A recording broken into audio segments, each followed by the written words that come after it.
ஞானானந்தமயம் தேவம் நிர்மலஸ்படியாகிருதிம் ஆதாரம் சர்வ வித்யானாம் ஹயக்ரீவம் பாஸ்மகே. நேயர்கள் அனைவருக்கும் அஸ்ட்ரோ கேஎஸ்ஐங்காரின் பணிவான நமஸ்காரங்கள். வருட பலன் 2025 1/1/2025 ஆங்கில புத்தாண்டு. இந்த வருஷம் புதன்கிழமை அன்னைக்கு ஒரு பெரிய ஏற்றத்தோடு பிறக்கிறது.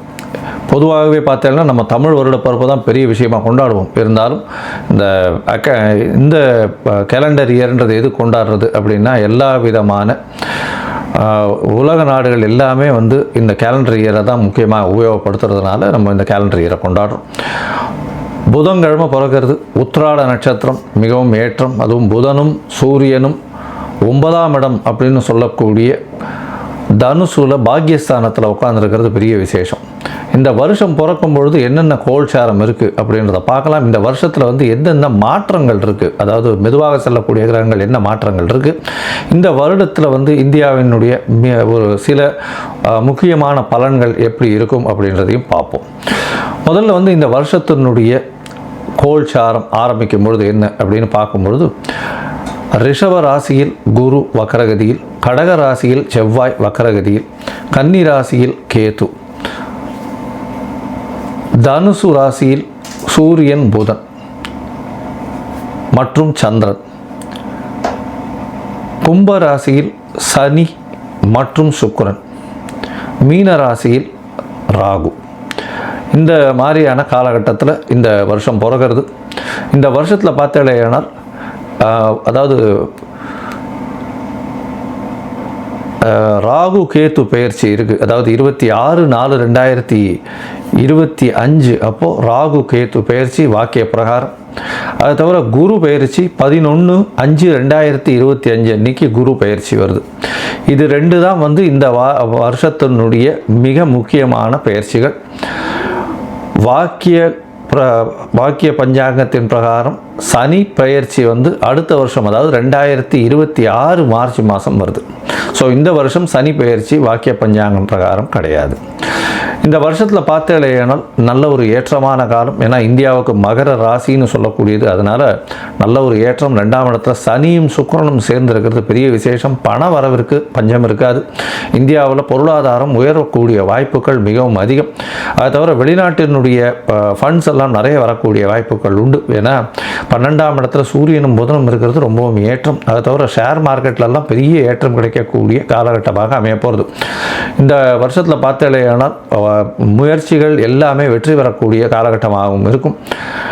2025 ஏப்ரல் மாதத்திற்கு மேலே பார்த்தீர்களேயானால், அதாவது ராகு கேத்து பயிற்சியின் போது ராகு 2ஆம் இடத்துலையும் வரார், கேத்து 8ஆம் இடத்துக்கு போகிறார். அதனால் அதாவது ராசிக்கு 8ஆம் இடத்துக்கு போகிறார். இதன் மூலியமாக சில பிரச்சனைகள் வரக்கூடும். அதாவது இந்த கண் நோய் சம்பந்தமான பிரச்சனைகள். ஏன்னா சூரியன் வீட்டில் கேத்து இருக்கிறதும் சூரியன் 12ஆம் இடத்துல மறைகிறதும் கண் நோய் சம்பந்தமான பிரச்சனைகள் வரக்கூடிய காலகட்டமாக அமைய போகிறது.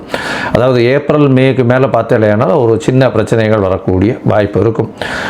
அது தவிர பார்த்தீங்கன்னா பண வரவிற்கு பஞ்சம் இருக்காது. இந்த வருஷம் ஆர்பிஐயில் நல்ல ஒரு ஏற்றம் இருக்கும். ஷேர் மார்க்கெட் இண்டிசஸ் ஒரு 80-85,000 90,000 பாயிண்ட்டுக்கு மேலே போகக்கூடிய வாய்ப்புகள் நிச்சயமாக உண்டு. கோல்டு ப்ரைஸஸ் கொஞ்சம் அதிகமாக போகும்.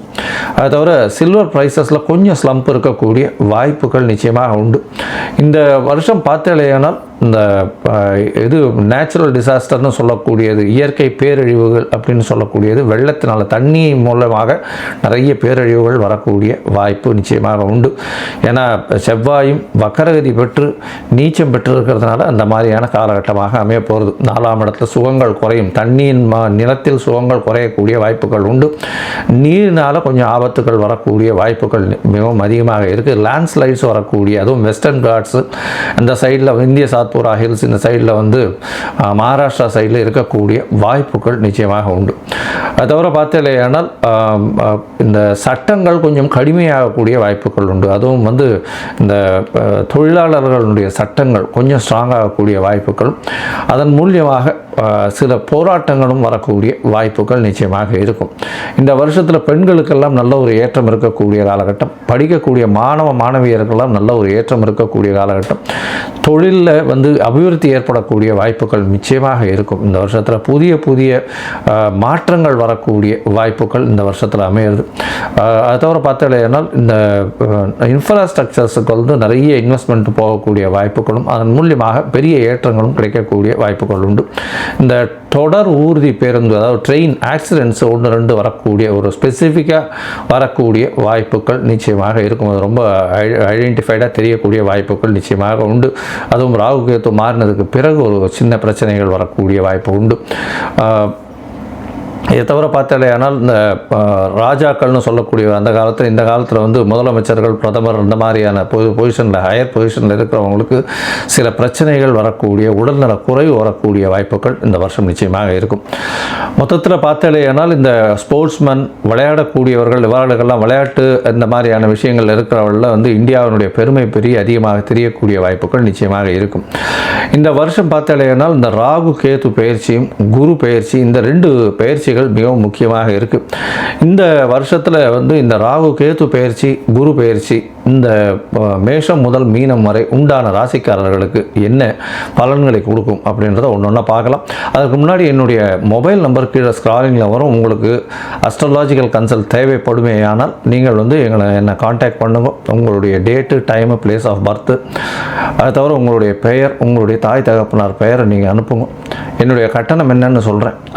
கட்டணத்தை செலுத்திட்டு அதுக்கு உண்டான யூடிஆர் நம்பர் ஷேர் பண்ணாங்கன்னா உங்களுடைய ஜாதகத்தை போட்டு சந்தி இருக்கா அப்படின்றத பார்த்து, அதாவது உங்களுடைய ராசி சந்தி, நட்சத்திர சந்தி, பாத சந்தி, அதை தவிர வந்து லக்ன சந்தி இருக்கா அப்படின்றத பார்த்துட்டு உங்களுக்கு உண்டான என்ன நட்சத்திரம்ன்றதை முதல்ல சொல்லி அதற்கு உண்டான தசாபுக்தி அந்தரம் சூக்ஷ்மம் என்ன நடக்கிறதுன்றதை பார்த்துட்டு இன்றைய கோச்சாரத்தில் எப்படி இருக்குன்றதையும் சொல்லிட்டு அந்த என்ன எளிய பரிகாரம் உங்களுடைய பிரச்சனைக்கு அப்படின்றதையும் சொல்கிறேன். பொதுவாகவே நான் பார்த்த ஜாதகத்தில் பார்த்தேன்னா ஒரு 50 விழுக்காடுக்கு மேலே வந்து அவளுடைய நட்சத்திரமே சரியாக தெரியாமல் இருக்கா. 3ஆம் பாதம் சித்ரா நட்சத்திரம் 4ஆம் பாதத்தில் இருப்பா, இல்லை 2ஆம் பாதத்தில் சித்ரா நட்சத்திரம் கன்னியா ராசின்னு சொல்லிட்டு இருப்பா, அவளுக்கு வந்து துலா ராசியில் இருப்பாள். இந்த உடைந்த நட்சத்திரங்கள் இருக்கக்கூடிய ராசிகள் எல்லாமே வந்து அவள் வந்து முதல் ராசியா அடுத்த ராசியா அப்படின்றதே தெரியாமல் கொஞ்சம் கஷ்டத்தில் இருக்கா. மோஸ்ட் ஆஃப் த பீப்புள், அதாவது விசாக நட்சத்திரம்னு சொல்லுவாள், துலா ராசின்னு பண்ணிட்டு இருப்பா, பார்த்தா விருச்சிக ராசியாக இருக்கும். அந்த மாதிரியான விஷயங்கள் மூலியமாக உங்களுக்கு இப்போ நடக்கிறது நல்ல தசை நீங்கள் நினச்சிட்டு இருப்பீங்க. ஆனால் தசை வந்து உங்களுடைய லக்னத்துக்கு ஏற்ற தசையாக இருக்காது. அந்த மாதிரியான பிரச்சனைகள் மூலியமாக உங்களுக்கு என்ன நடக்கிறதுன்னு தெரியாத அளவுக்கு, எதை பிளான் பண்ணலான்னு தெரியாத அளவுக்கு இருப்பீங்க. ஸோ உங்களுடைய ஜாதகத்தை அனுப்புங்க, சந்தி இருக்கா என்ன எதுன்றதை பார்த்துட்டு அதற்கு ஏற்ற மாதிரி நான் பலன் சொல்கிறேன். இப்போது இந்த 2025 மேஷம் முதல் மீனம் வரை உண்டான பலன்கள் ஒன்றா பார்க்கலாம். தனுசு, மூலம், பூராடம், உத்திராடம் இந்த 3 நட்சத்திரம் 9 பாதங்களை கொண்ட ராசி. ராசியின் அதிபதினு சொல்லக்கூடியவர் குரு பகவான் ராசிக்கு 6ஆம் இடத்துல இருக்கார். இந்த வருஷம் ஆரம்பிக்கும் பொழுது, அதாவது இந்த வருஷம் 2025 பார்த்தேனால் 2 வகையாக பிரிச்சுக்கணும். ஒன்று மே 11 குரு மாறுறதையும் டிசம்பர் வரலும் உண்டான காலகட்டம். அதுக்கு முன்னாடி உண்டான மே 11க்கு முன்னாடி ஜனவரி 1ஆம் தேதியிலிருந்து மே 11ஆம் தேதி வரலும் உண்டான காலகட்டம். இப்போ பார்த்தீங்கன்னா உங்களுடைய ராசிநாதன் 6ஆம் இடத்துல வக்கரகதியில் இருக்கார். வக்கர நிவர்த்தியும் வந்து பிப்ரவரி மாதம் ஒரு 11-12 தேதி ஆறுது. அதற்கு பிறகு பார்த்தேனால் 6ஆம் இடத்துல உங்களுடைய ராசிநாதன் இருக்கார். அது அந்த அளவு ஏற்றம் இல்லை. மே மாதம் வரலும் பார்த்தேனால் உடல் நலத்தில் சற்று பின்னடைவு இருக்கும். புதுசாக கடன் வாங்க வேண்டிய வேலை இருக்கும். அதை தவிர வேலையில் மாற்றங்கள் இருக்கக்கூடிய காலகட்டமாக அமையப்போகிறது. இந்த காலகட்டத்தில் பார்த்தேனால் உங்களுடைய ராசிக்கு 3ஆம் இடத்துல இருக்கக்கூடிய சனி பகவான் இந்த வருஷம் மொத்தமே அங்கே தான் இருக்கார். அதனால் முயற்சிகள் எல்லாமே விடாமுயற்சி உங்களுக்கு நிச்சயமான வெற்றியை கொடுக்கக்கூடிய காலகட்டம். அதை தவிர பார்த்தேனால் உங்களுடைய ராசிக்கு 4ஆம் இடத்தில் இருக்கக்கூடிய ராகு, அவர் உங்களுடைய ராசிக்கு 3ஆம் இடத்துக்கு வர்றார். அதாவது எப்போ அப்படின்னா 26/4/2025 இந்த காலகட்டம் வரலும் பார்த்தேனால் ராகு 4ஆம் இடத்துல இருக்கிறதுனால தாயின் உடல்நிலையில் சற்று பின்னடைவை கொடுப்பார். அதற்கு பிறகு பார்த்தேனால் உங்களுடைய ராசிக்கு 4ஆம் இடத்தில் இருக்கக்கூடிய ராகு திடீர் பணவரவை ஏற்படுத்துவார். படிப்பில் வந்து டிஸ்ட்ராக்ஷன்ஸை கொடுப்பார். கான்சன்ட்ரேஷன் இல்லாமல் இருக்கக்கூடிய காலகட்டமாக அமையும். ராசிக்கு 10ஆம் இடத்தில் இருக்கக்கூடிய கேது பகவான் தொழிலில் மாற்றத்தை கொடுப்பார். வேலையிலையும் மாற்றம் வரும். ஏன்னா குரு இருக்கிறதுனால தொழிலையும் வந்து இன்னும் அடிஷ்னலாக தொழில்கள் எடுத்து செய்யக்கூடிய வாய்ப்புகள் நிச்சயமாக உண்டு.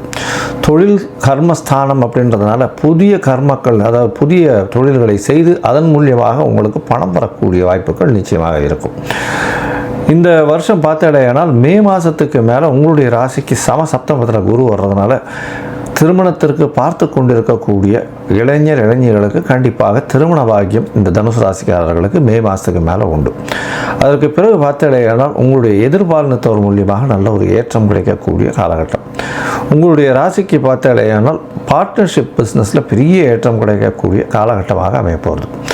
இந்த வருஷம் மே மாதத்துக்கு மேலே உங்களுடைய ராசிக்கு 11ஆம் இடத்தை குரு பார்க்குறார். அது ஒரு பெரிய சிறந்த இடம். ஏன்னா 11ஆம் இடத்தை குரு பார்க்குறது அப்படின்னும் பொழுது தனகாரகனே லாபஸ்தானத்தை பார்க்குறதன் மூலியமாக எல்லா விதமான தொழில்களையும் பெரிய ஏற்றம் கிடைக்கக்கூடிய காலகட்டம். அதனால் பார்த்தாலேயானால் உங்களுடைய ராசிக்கு 7ஆம் இடத்துக்குன்னா, அதாவது பார்ட்னர்ஷிப் பிஸ்னஸ்லாம் அபரிமிதமான ஏற்றம் கிடைக்கக்கூடிய வாய்ப்புகள் நிச்சயமாக உண்டு. உங்களுடைய ராசிக்கு 3ஆம் இடத்தையும் குரு பார்க்குறார். அது முயற்சி ஸ்தானத்தை குறிக்கும், இளைய சகோதரத்தை குறிக்கும். இதன் மூலியமாக பார்த்தாலேயானால் உங்களுக்கு எல்லா விதமான ஏற்றங்களும் இந்த வருஷம் வரக்கூடிய வாய்ப்புகள் நிச்சயமாக உண்டு. அதுவும் பார்த்தாலேயானால் இளைய சகோதரர்கள் மூலியமாக நல்ல ஒரு ஏற்றமான செய்தி வரக்கூடிய காலகட்டமாக அமையப்போகிறது. உங்களுடைய ராசிக்கு 3ஆம் இடத்துல ராகு இருக்கார், சனியும் இருக்கார். குருவின் பார்வையினால் கோதண்ட ராகுவாக மாறுறார். அதனால் இளைய சகோதரர் மூலியமாக நல்ல ஒரு ஏற்றமான செய்திகள் வரக்கூடிய வாய்ப்பு உண்டு. முயற்சிகள் எல்லாமே வெற்றி பெறக்கூடிய வாய்ப்புகள் நிச்சயமாக உண்டு. உங்களுடைய ராசிக்கு 9ஆம் இடத்துல கேது வர்றதுனால மே மாதத்தில் வர்றதுனால கண்டிப்பாக தந்தையின் உடல்நலத்தில் சற்று பின்னடைவு இருக்கக்கூடிய வாய்ப்புகள் நிச்சயமாக இருக்கும். வெளிநாடு போகணும் படிக்கிறதுக்குன்னு பார்த்துட்டு இருக்கவங்களுக்கு சற்று பின்னடைவு இருக்கும். போஸ்ட் கிராஜுவேஷனில் பிஜி பண்ணணும் அப்படின்னு நினச்சிட்டு இருந்தீங்கன்னா அதில் உங்களுக்கு நினச்ச யூனிவர்சிட்டி கிடைக்கிறதுக்கு வாய்ப்புகள் ரொம்ப கம்மியாகவே இருக்கக்கூடிய வாய்ப்பு உண்டு. இந்த வருஷம் பார்த்தேன்னா ராகுவின் பார்வை உங்களுடைய ராசிக்கு 5ஆம் இடத்துல உள்ளது. அதனால் குழந்தை பிராப்திக்கு சற்று பின்னடைவு இருக்கும். அதாவது ரொம்ப நாள் குழந்தை பிராப்தி இல்லை பார்க்கணும்னு நினச்சின்னு இருக்காங்கன்னா அந்த காலகட்டத்தில் குழந்தை பிராப்திக்கு பின்னடைவு இருக்கக்கூடிய வாய்ப்புகள் உண்டு. அது தவிர உங்களுடைய ராசிக்கு பார்த்தாலேயானால் ராசியவே அதாவது ராகு பார்க்குறார். அதனால் அபரிமிதமான எண்ணங்கள் வரும், எண்ண குவியல்கள் ரொம்ப அதிகமாகவே இருக்கும். இதன் மூலியமாக வெற்றிக்கு உண்டான பெரிய விஷயங்களை, பிரம்மாண்டமான விஷயங்களை செய்யக்கூடிய வாய்ப்புகள் நிச்சயமாக இருக்கும். கேது உங்களுடைய ராசிக்கு 7ஆம் இடத்தை பார்க்குறார். அதனால் சற்று கணவன் மனைவிக்குள்ள பிரச்சனை இருக்கக்கூடிய வாய்ப்பு இருக்கும். இருந்தாலும் குரு இருக்கிறதுனால நல்ல ஒரு ஏற்றத்தை கொடுக்கக்கூடிய காலகட்டமாக இருக்கும். 11ஆம் இடத்தையும் உங்களுடைய ராசிக்கு 11ஆம் இடத்தையும் கேது பார்க்குறார். இதன் மூலியமாக பார்த்தாலேனால் 11ஆம் இடத்தை கேது பார்க்கறதுனால லாபத்தில் சற்று பின்னடைவு இருக்கும். அதன் மூலியமாக பார்த்தோம்னா லாபம் எதிர்பார்த்த லாபத்தை விட சற்று கம்மியாக இருக்கும். இருந்தாலும் லாபம் நிச்சயமாக வரக்கூடிய காலகட்டம். போட்ட முதலுக்கு மினிமம் 2லேருந்து 3 மடங்காவது லாபம் வரக்கூடிய காலகட்டமாக அமையப்போகிறது. இந்த வருஷம் பார்த்தாலேனால் அதுவும் இந்த தனுசு ராசிக்காரர்கள் பேங்கிங் அக்கௌண்ட்ஸில் இருக்கிறவங்க, அதை தவிர ஆடிட்டிங் அக்கௌண்ட்ஸில் இருக்கிறவங்க, தங்க ஜுவல்லரி வச்சுருக்கிறவங்க, தங்கம் பொற்கொள்ளர்களாக இருக்கிறவங்க, டீச்சிங் ப்ரொஃபஷனில் இருக்கிறவங்க, ப்ரொஃபஷனலி குவாலிஃபைடாக இருக்கிறவங்க, ப்ரொஃபஸர்ஸாக இருக்கிறவங்க, எஜுகேஷனல் ஆப் விற்கிறவங்க, இவங்களுக்கெல்லாம் ரொம்ப பெரிய ஏற்றமான காலமாக இந்த வருஷம் அமைய போகிறது. இந்த வருஷத்தில் நீங்கள் கண்டிப்பாக நாமக்கல் ஆஞ்சநேயரை போய் சேவிச்சுட்டு வாங்க. ஏன்னா தனுசு ராசிக்காரர்கள் கண்டிப்பாக ஆஞ்சநேயரை வழிபடுறது ரொம்பவும் முக்கியம். நாமக்கல் ஆஞ்சநேயரை போய் சேவிச்சுட்டு அவருக்கு ஒரு துளசி மாலை போட்டுட்டு வாங்க. எல்லா விதமான ஏற்றங்களும் உங்கள் வாழ்வில் நிச்சயமாக வரும்.